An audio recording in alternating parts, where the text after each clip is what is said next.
Bonjour à tous. On va aujourd'hui avec mes invités vous aider à y voir un petit peu plus clair. Poste de travail virtualisé, peut-on mesurer la satisfaction des utilisateurs pour assurer la performance métier? Tout un sujet, on en parle ce matin. Bonjour messieurs. Bonjour. Tout va bien, vous avez vu, pour venir il a fallu affronter les éléments, vous êtes à l'heure, vous avez bien raison. Alors à la tribune, deux experts pour une problématique importante, comment mesurer la satisfaction des utilisateurs? Est-il même possible de mesurer cette satisfaction? Existe-t-il des approches et des méthodologies permettant de hiérarchiser les besoins et les désirs des utilisateurs vis-à-vis de leur poste de travail? Nos experts et effectivement les internautes qui nous suivent se posent la question. Nous avons un petit peu moins maintenant de 45 minutes pour y répondre. Dans un premier temps, votre éclairage, votre analyse. Ensuite, vous, mesdames et messieurs les internautes, vos réactions, vos questions, vous les posez dès maintenant. J'ai l'œil sur mon moniteur. Alors, à la tribune, bonjour Bruno Jacquemart, donc vous êtes, alors je lis votre titre en anglais, Head of Secure Digital Workplace Solution au sein de la Société Générale. Alors, j'ai eu quelques confidences avant de commencer notre chat et notre retransmission. Vous êtes un peu un pionnier. Actuellement, vous inaugurez de nouvelles voies en la matière. Vous essayez un petit peu d'explorer de nouveaux univers en matière de poste de travail, de workplace, etc. Expliquez-nous un petit peu ce que vous faites en une minute avant que je présente votre second invité. Tout d'abord, bonjour, merci de m'accueillir sur ce plateau. Donc effectivement, le Secure Digital Workspace, ça veut dire quoi? En fait, c'est l'ensemble des environnements virtualisés de notre banque, au service de l'ensemble de nos utilisateurs, qu'il s'agisse de virtualisation d'applications ou de virtualisation de postes de travail. Donc l'approche est effectivement de développer des solutions innovantes dans une démarche d'excellence opérationnelle. Innover en la matière, effectivement, votre retour d'expérience nous sera précieux. C'est dans quelques minutes à vos côtés, Sébastien. Sébastien, bonjour. Bonjour. Sébastien Rajard, vous êtes directeur du centre de service donc chez Neoclès, Orange Cloud for Business. On commence avec vous, c'est parti.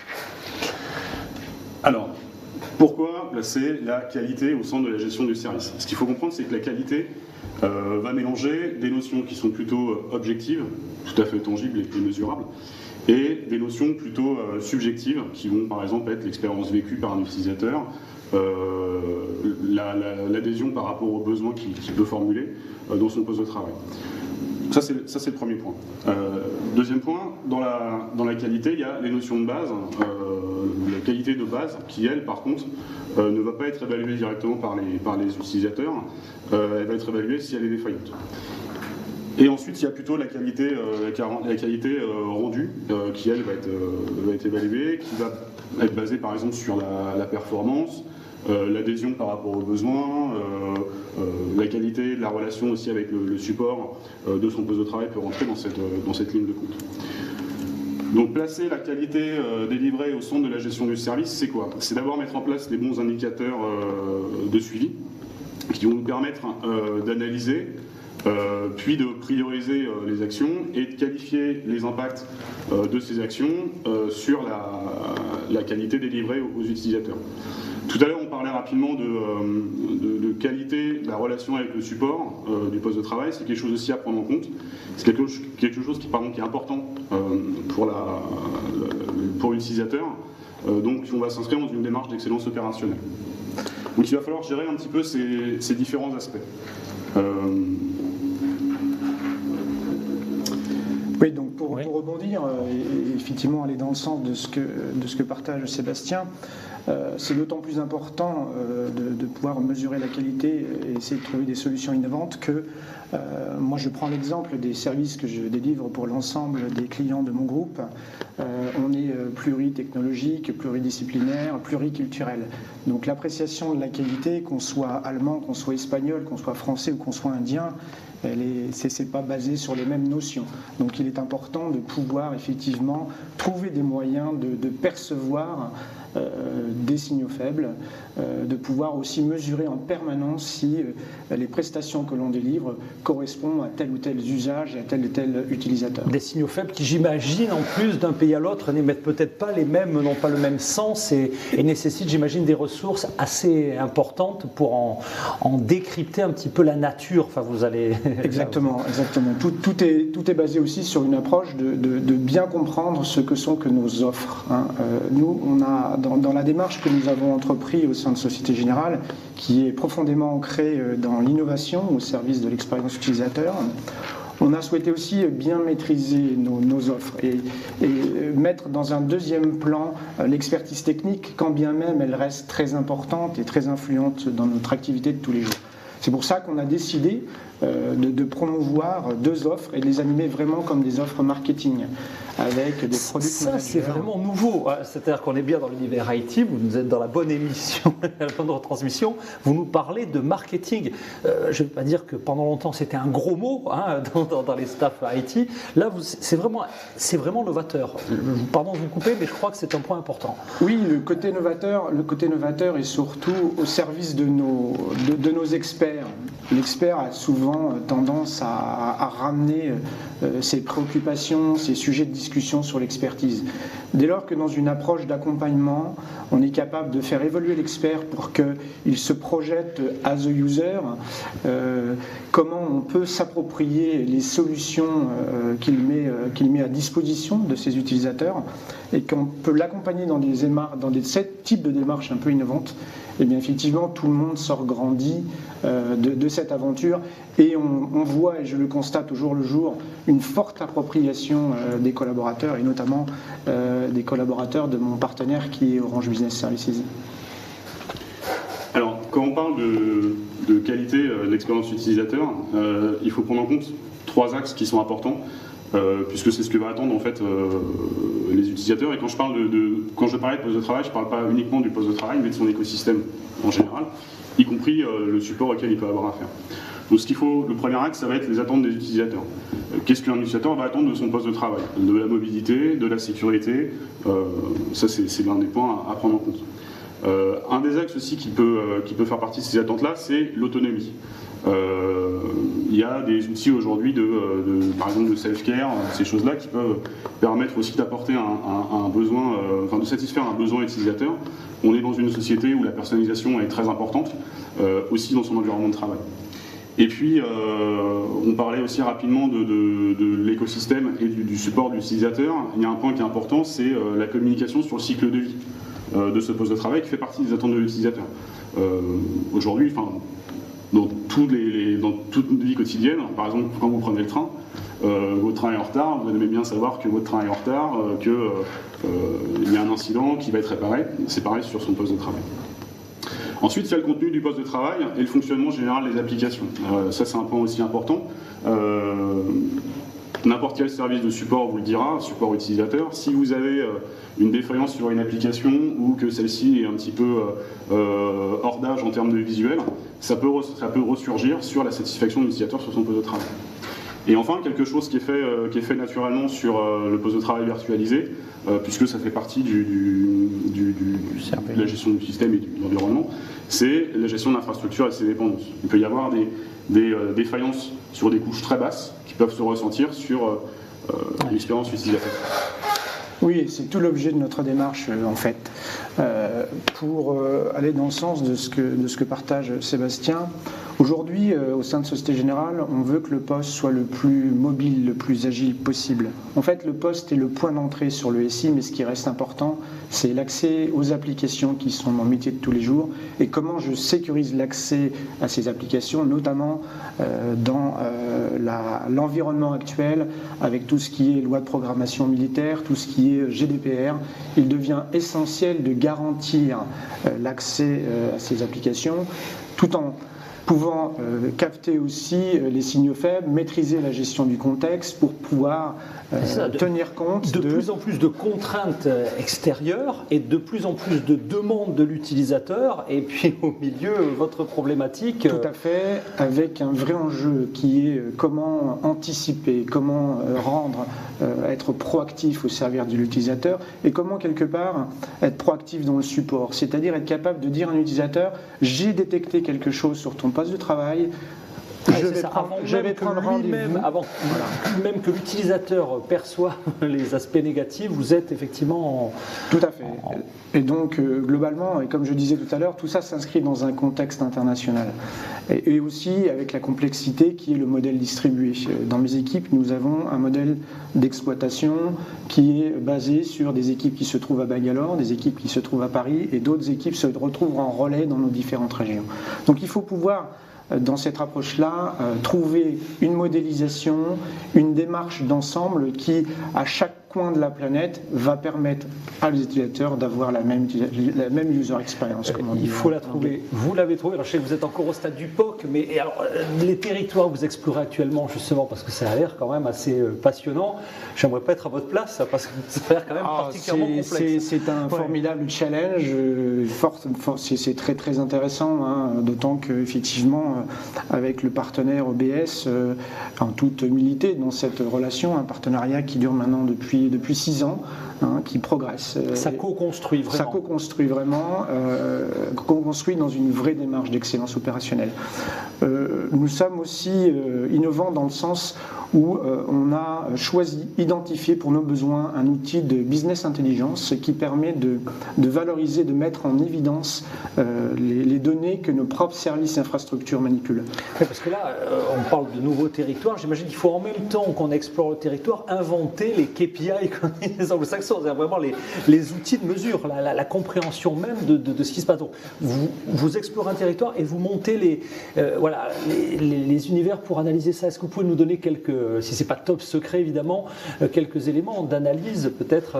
Je laisserai donc la main alors voilà, pour expliquer effectivement les KPI. Moi je reviendrai ensuite sur quelles sont les fondations à mettre en place pour justement faire en sorte que ces KPI... Une parenthèse sur les KPI, et puis les fondations sont évidemment tout aussi intéressantes peut-être. Alors avant de parler vraiment de KPI et de plus les développer, il faut, parce qu'un KPI il a du sens que si il informe, si on a quelque chose qui est cohérent avec ce qu'on veut mesurer. On ne va pas mettre un KPI pour mettre un KPI, il y a vraiment un objectif derrière. Juste pour représenter un petit peu les attentes des utilisateurs, ce qui est important, c'est de voir sur quoi le poste de travail va être évalué. Globalement, si demain vous investissez sur la refonte de votre poste de travail, l'investissement il sera évalué à la hauteur de la satisfaction des utilisateurs de leur poste. Donc c'est un point qui est important. Il y a une université en Pennsylvanie qui s'appelle Drexel University qui a modélisé en fait sous forme de 4 axes, qui a dégagé 4 axes. Donc c'est une thèse qui est disponible en ligne. Et les critères d'évaluation. Donc on retrouve tout d'abord le critère de base, la qualité de base, qui va être l'efficacité avec la rapidité, la fiabilité de son poste de travail. Ça c'est l'éternel élément d'analyse. Exactement. Donc effectivement ça va être un KPI à mettre en place. Ensuite, il y a des critères qui sont beaucoup plus actuels, on va dire. Donc il va y avoir un critère qui va être l'attractivité du poste de travail. Est-ce qu'il est agréable à regarder? Voilà, vraiment quelque chose de visuel. Ouais, dans un univers où effectivement on est immergé du matin au soir de terminaux, d'applications de plus en plus ergonomiques, de plus en plus ludiques. Exactement. Donc il y a finalement une concurrence des écrans, y compris dans l'environnement de travail le plus austère à la limite. Ensuite, il y a un aspect ergonomique, le fait qu'il soit adapté à la mission. C'est un poste de travail, donc il faut qu'il soit adapté effectivement à la mission de l'utilisateur. Et puis enfin qu'il soit plaisant. Donc quand on dit plaisant, ça va être notamment l'aspect personnalisable du poste de travail. Donc j'insiste sur ce point parce qu'effectivement une des évolutions majeures, c'est le poste de travail, il est de plus en plus dématérialisé. Et ce qui est important, c'est l'environnement de travail. Nous, côté Société Générale, nous sommes inscrits dans le Digital Workspace. C'est bien ça dont on parle. C'est comment définir l'environnement de travail virtualisé, quel que soit en fait le terminal que j'utilise pour me connecter. Et tout ça en garantissant un parcours utilisateur unifié, simplifié, mais aussi sécurisé. C'est parce que j'attendais que le mot soit prononcé, parce qu'évidemment, on se plaît à rêver, on est partout, tout le temps, avec une ergonomie qui effectivement est mesurée et sur laquelle il y a de l'interaction. Le mot sécurité arrive maintenant. J'imagine que là encore, c'est une autre contrainte qui n'est pas nouvelle, mais qui, je crois, d'année en année devient de plus en plus prégnante. Comment on conjugue tout ça avec bonheur ? Si avec bonheur. C'est un challenge de tous les jours, on peut le dire. Sécurité. Sécurité, oui.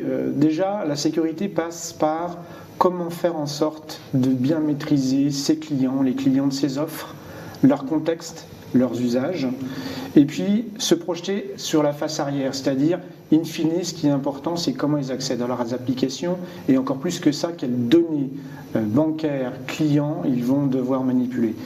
Une fois qu'on a ce schéma sur la table, on a un parcours, on a un chemin, on a une route à tracer. Et donc il est question, avec les expertises et les talents qui m'accompagnent au jour le jour, de réfléchir à ces solutions et de trouver des solutions innovantes. Et à chaque coup qu'on essaye de trouver une solution innovante, c'est quelles sont aussi les mesures conservatoires qui vont nous permettre d'accompagner, de mesurer. C'est vrai que l'appropriation utilisateur, la satisfaction utilisateur, c'est une donnée assez complexe, c'est très subjectif. Maintenant, quand on va discuter avec ses clients, il faut qu'on puisse avoir des éléments de mesure assez factuels, quelque part, pour pouvoir discuter de tout ça. Et surtout, parfois, montrer quels sont leurs usages. Parce que dans un environnement virtualisé, avec des technologies assez complexes, c'est très simple. On essaye d'apporter de la simplicité auprès de l'utilisateur final. Mais plus c'est simple, plus c'est complexe derrière. Oui, c'est ça. Et quand on arrive effectivement à sortir de cette complexité, de la valeur ajoutée en disant voilà, nous on sait qui tu es, on connaît tes usages et globalement, voilà sur le dernier mois, qu'est-ce que tu as pu utiliser et au regard de ça, les prestations délivrées pour vous offrir ces services-là, voilà la qualité de service que nous mesurons. On est dans un schéma assez complet, assez intéressant. Le partenariat, vraiment, il descend jusqu'au dernier maillon. Avec tout à fait. Et on va même très loin. Aujourd'hui, on a un partenariat qui fonctionne bien. On a aussi créé, mais ça date un peu, mais on améliore au jour le jour, ce qu'on appelle des matrices de compétences. Même si on est dans un partenariat au forfait, on travaille ensemble pour identifier selon les différents axes, compétences techniques, compétences sociales, compétences clients et relationnels clients, quelles sont en fait globalement les mesures et quels sont nos axes de progrès. Donne-moi les outils que tu utilises sur la plateforme de travail, je te dirai comment tu travailles, qui tu es, c'est un peu ça l'idée ? Oui, c'est un peu ça l'idée. Et je te coach quelque part, toi, l'utilisateur final, avec ton comportement, c'est une caricature. Clairement, on est dans cette démarche-là. Avec aussi, c'est une démarche, alors pardonnez-moi le terme parce qu'elle parle mieux en anglais, c'est Eat Your Own Soup. Le Eat Your Own Soup, c'est quoi ? C'est permettre à nos experts d'utiliser leurs propres solutions pour effectivement pouvoir s'apercevoir quels peuvent en être les points forts et aussi les axes de développement pour justement améliorer cette expérience. C'est la matrice EIOS, c'est ça ? Alors, non, c'est une matrice que nous avons construite, Ça va se packager, ça. Je sens que ça peut faire école. Oui, ça peut faire école, je pense. Et qui, globalement, va identifier dans un plan d'amélioration continue. À la fois et ultra individualisé, si j'ai bien compris. Ça peut aller très individualisé collectif, c'est-à-dire qu'on est capable sur chaque cadran de dire quel est le niveau de compétences dont on a besoin, quel est le nombre de compétences dont on a besoin, et derrière, dans une démarche d'amélioration continue, quels sont les plans progrès, donc du coaching, de la formation, aussi pour justement apporter de nouvelles compétences dans le dispositif. Petite question naïve, Eat Your Own Soup ou utilisation, est-ce que la satisfaction de l'utilisateur, est-ce que la façon dont l'utilisateur s'approprie l'outil, elle est quand même d'un pays à l'autre, on parle souvent de particularisme culturel. Est-ce que non, les profils, on pourrait dire qu'ils sont horizontaux, il y a plusieurs types de profils internationaux, où on peut dire les Italiens fonctionnent de telle manière, les Indiens de telle autre, etc. Je ne sais pas si à ce stade, vous pouvez déjà nous donner quelques enseignements. En fait, les premiers enseignements qu'on peut tirer, c'est que, bon an, mal an, chacun veut la même chose. pouvoir se D'accord, connecter. ça c'est important, parce que avec, quand on parle de particularisme culturel dans un groupe international, par rapport à l'outil de travail et véritablement workspace, je pense qu'ils le veulent effectivement mobile, agile, digital, être capable de pouvoir se connecter avec la dernière techno.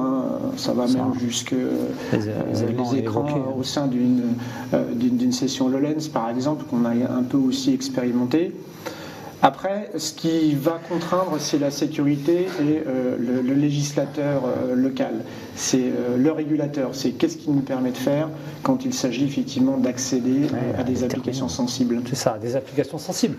Il y a un gros mot, il y a encore quelques années, qui faisait vraiment peur à toutes les directions digitales, le Bring Your Own Device. On en parle un petit peu moins, enfin encore pas que.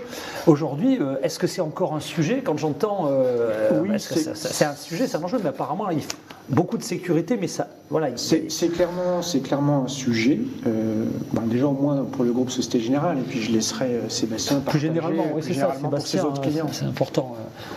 Alors, c'en est un, mais oui, aujourd'hui, vous qui accompagnez de très nombreux acteurs, de toute taille, mais plutôt des grands acteurs mondiaux aussi, comment vous le vivez aujourd'hui? Est-ce que ça reste un sujet? Est-ce que c'est en termes de sécurité, évidemment, quelque chose d'important? Et est-ce que les solutions pour que chacun utilise tous ces écrans, toutes ces applis, de manière sécurisée, sont là et sont de plus en plus opérationnelles? Oui, effectivement, c'est une demande qui existe chez nos clients et les utilisateurs de ces clients.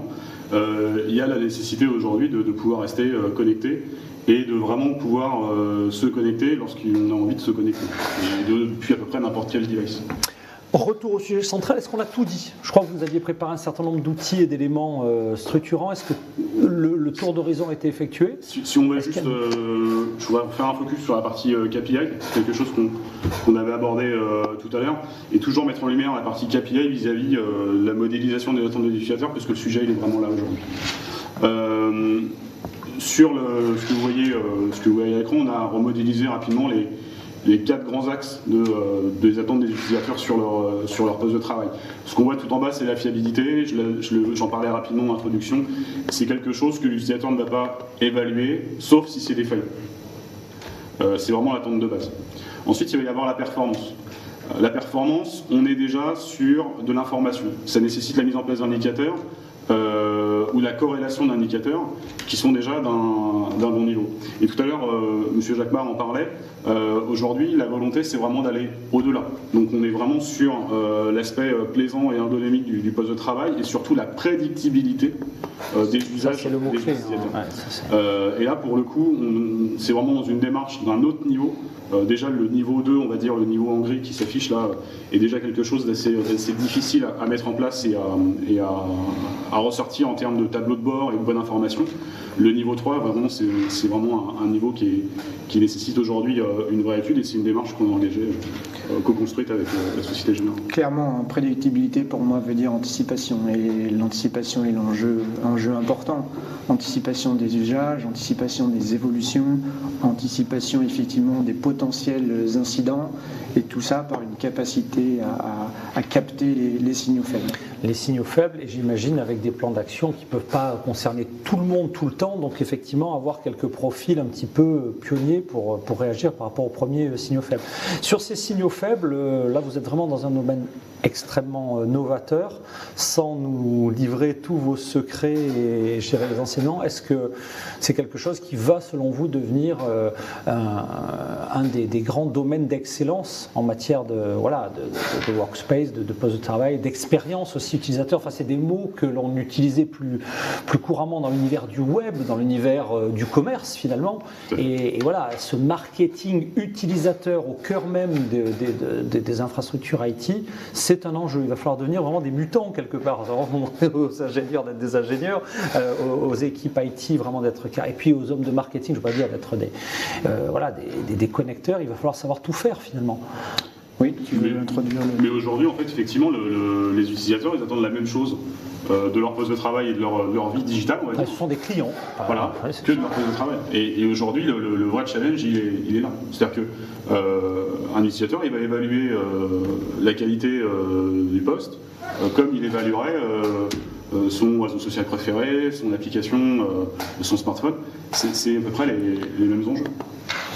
Oui, donc c'est clairement aussi, on peut le dire aujourd'hui, on est dans une vraie mutation technologique et de comment je consomme quelque part des services IT. Aujourd'hui, c'est tout l'enjeu. Nos experts doivent se transformer aussi en développeurs. On parle beaucoup aussi du big data, on parle de tout ça. C'est effectivement comment tirer parti de ces outils, au-delà du seul terme marketing, pour qu'ils valorisent une donnée. Et cette donnée, une fois que je l'ai analysée et que je la maîtrise, qu'est-ce qu'elle m'apporte quelque part pour améliorer cette expérience utilisateur. L'autre point aussi, c'est globalement de plus en plus l'utilisateur, lui, ce qu'il veut, c'est pas tant le poste de travail. Qu'est-ce qu'il veut, c'est un portail qui lui ouvre le monde du SI et qui facilite son travail de tous les jours. Quel que soit l'endroit où il se trouve, qu'on parle de web café, qu'on parle je suis en formation, c'est un partenaire, je suis chez moi. J'ai oublié de le citer tout à l'heure, mais nos offres aujourd'hui sont la fondation en fait du télétravail qui est autorisé aujourd'hui et déployé de plus en plus largement au sein du groupe Société Générale. Donc globalement, c'est effectivement comment lui apporter de manière simplifiée, avec un parcours accompagné, la meilleure expérience utilisateur. Environnement de travail. Donc voilà, on est dans cette approche. Aussi, effectivement, donc, les experts, et c'est tout l'enjeu des travaux que nous menons aujourd'hui avec OBS, c'est comment faire en sorte de, quelque part, accompagner nos collaborateurs pour qu'ils se transforment de l'expert en expert développeur, pour être demain dans cette capacité à exposer ces services au travers d'API, un terme à la mode. C'est globalement comment tirer parti des fonctions de nos solutions sous-jacentes pour les exposer dans un portail et apporter effectivement des facilities à nos utilisateurs. Voilà. C'est un élément d'éclairage. J'ai quelques questions qui nous remontent. Alors effectivement, par rapport à ce que vient de dire M. Jacquemart, il y a un vrai challenge sur la prestation délivrée. C'est-à-dire que vraiment le métier se transforme et autant avant les experts postes de travail entre guillemets étaient très proches des utilisateurs, aujourd'hui avec les virtualisations et les nouveaux usages, ils sont beaucoup plus proches du domaine d'infrastructure et donc beaucoup plus éloignés de l'utilisateur. C'est ça. Avant, on tapait dans le bureau d'à côté, on regardait un petit ce qui se passe. Voilà. Maintenant, c'est plus le cas. Un groupe mondialisé en plus avec des milliers d'utilisateurs, et effectivement, donc réinventer cette proximité et même non seulement réinventer, mais avant, effectivement, il venait taper à la porte. Maintenant, avant même qu'il tape, on lui dit oui, je suis au courant, avant même qu'il ait compris qu'il se passe quelque chose, être extrêmement proactif. C'est une évolution majeure. C'est l'objectif. Ça, c'est un point important, mais malgré tout, il ne faut jamais oublier la maîtrise et la proximité du end-user. Parce que sinon, le risque, c'est de tomber dans un travers où on fait de l'expertise pour de l'expertise. Donc là, c'est pour ça aussi que dans le modèle opérationnel, dans la gouvernance effectivement du département dont j'ai la responsabilité, il y a aussi une structure, et notamment en appui de ce que je disais en introduction, nos offres sont animées par des product managers. Donc il y a une vraie approche marketing, et ces deux rôles piliers, en fait, ont un rôle important dans ce dispositif. Pourquoi ? Parce que en écho d'ambassadeurs qu'on essaye de trouver dans les différentes DSI métiers, globalement, ils sont là aussi pour aller présenter nos offres, aider à l'appropriation de nos offres et surtout capter le feedback de ces utilisateurs. Et ça, c'est extrêmement important. Et tout ça dans une méthode qui fait qu'une fois que le feedback est retombé dans les équipes plus opérationnelles, on est capable de traduire ça en plan d'action, en reporting avec notre outil de BI. C'est quel est le rapport qu'il va falloir mettre en œuvre très rapidement et de manière très agile pour qu'on soit capable de valoriser effectivement ces signaux faibles. Du collaboratif entre les services, les utilisateurs, là où longtemps finalement le poste de travail, on tapait dedans, ça ne marchait pas. Enfin, vraiment à la limite une logique de silo qui véritablement se fluidifie maintenant avec cette compréhension mutuelle et ce côté un peu prédictif. Tout à fait, d'autant plus qu'il y a une démarche au sein du groupe. On est aussi orienté dans une approche support 2.0, donc comment faire en sorte que l'utilisateur trouve son information le plus rapidement possible, puisse se dépanner le plus simplement possible, lui apporter de plus en plus d'autonomie, ce qui veut dire que du fait qu'on a pu ce contact direct, il faut avoir les moyens en arrière-plan qui permet justement de capter ces signaux faibles. Et c'est pour ça que nous croyons beaucoup dans la démarche que nous avons entreprise avec le POP que nous sommes en train de mettre en œuvre actuellement. Il nous reste moins de 10 minutes, peut-être des éléments de conclusion dans quelques instants. 3 questions me sont parvenues. Alors, pour vous. Depuis combien de temps le projet a été engagé? C'est un POC, est-ce que c'est tout nouveau? Est-ce que vous avez déjà peut-être des premiers éléments de retour, de sensibilité? Donc le projet dans son ensemble, comme je le disais, il s'inscrit dans une démarche globale, qu'on appelle avec humilité, mais je pense qu'au travers du retour que nous avons du marché, d'excellence opérationnelle. Parce que cette démarche, nous l'engageons aussi jusqu'aux équipes qui se trouvent à Bangalore aujourd'hui. Manager des équipes globales, worldwide, pluridisciplinaires. Quand on est éloigné de 10 000 km, il faut avoir des fondations solides pour pouvoir s'inscrire dans cette démarche. Je dirais que le projet, en fait, il mature dans mon esprit depuis quelque temps déjà. Il a été question déjà d'identifier il y a 5 ans quel était le partenaire qui allait pouvoir m'accompagner dans cette démarche. Et donc le partenaire, je suis assis à côté de lui aujourd'hui. Bien entendu. Ça ne peut pas s'improviser. C'est-à-dire qu'un partenariat aussi ambitieux, aussi mondialisé, ne peut pas se monter en 3 minutes avec un partenaire occasionnel. C'est du partenariat. Il y a une fondation qu'il faut inscrire dans la durée. Alors ça ne veut pas dire pour autant que la mariée, elle reste, que le couple va vivre toute sa vie. Mais chacun faisant en sorte effectivement de s'auto-challenger quelque part, de s'auto-évaluer et d'essayer de s'inscrire dans cette démarche d'anticipation et de se projeter. Donc je dirais que les fondations de cette approche, de cette démarche, elles datent d'il y a à peu près 5 ans. On a démarré d'un contrat de prestation qu'on appelle les prestations d'engagement de moyens.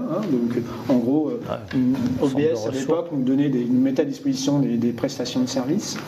Et puis pour aller plus loin et s'inscrire dans cette dynamique de l'amélioration continue avec une certaine exigence quand même, parce qu'il faut être exigeant, humble mais exigeant. Et globalement, on est très rapidement passé dans un type de prestation forfait avec de l'engagement de résultat. Ça veut dire que aussi tout un ensemble d'outils qui permettent de valoriser des unités d'œuvre, de savoir ce qu'on fait, de bien délimiter en fait nos périmètres de responsabilité et surtout d'avoir une vision, une feuille de route et savoir où on veut aller ensemble. C'est un schéma beaucoup plus collaboratif, on est loin de la relation client-fournisseur, on voit bien. Un élément à rajouter sur ce partenariat? Oui, alors, effectivement, c'est une démarche qui a été vraiment co-construite et puis ensuite qui a pu être mis aussi à disposition d'autres clients. Aujourd'hui, au niveau de Neoclès et d'OCB, on est à peu près à 250 000 postes transformés. Voilà, c'est plus le POC testé sur 5 postes histoire de voir si ça marche. Et effectivement, les indicateurs sont toujours aussi dans les key points de la mise en place de... Ouais. Ce qui est important, effectivement, quand je parlais de bien délimiter son périmètre, c'est de savoir en gros qu'est-ce qu'on veut raconter, qu'est-ce qu'on veut offrir. Et je pense qu'on parle souvent d'indicateurs, mais indicateur pour indicateur, ça ne veut pas dire grand-chose. Donc l'intérêt de notre démarche qu'on construit depuis un certain temps déjà était déjà de définir des indicateurs types.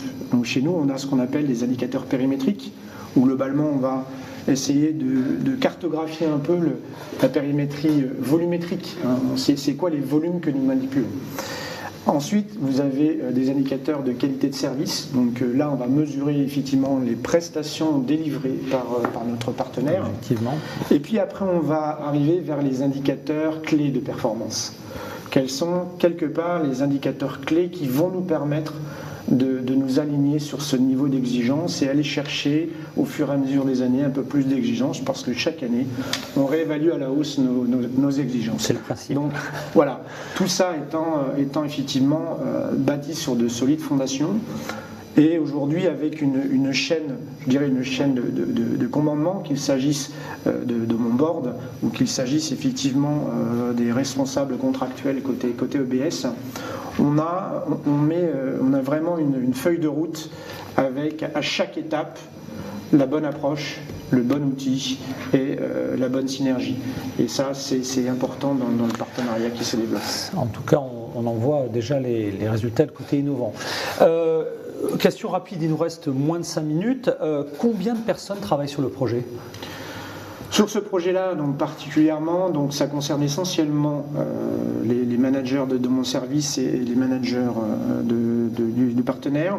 Maintenant, compte tenu de l'appropriation des collaborateurs, des outils de BI, notamment, on peut dire que tout le monde s'est vraiment engagé dans cette démarche, ils l'ont comprise.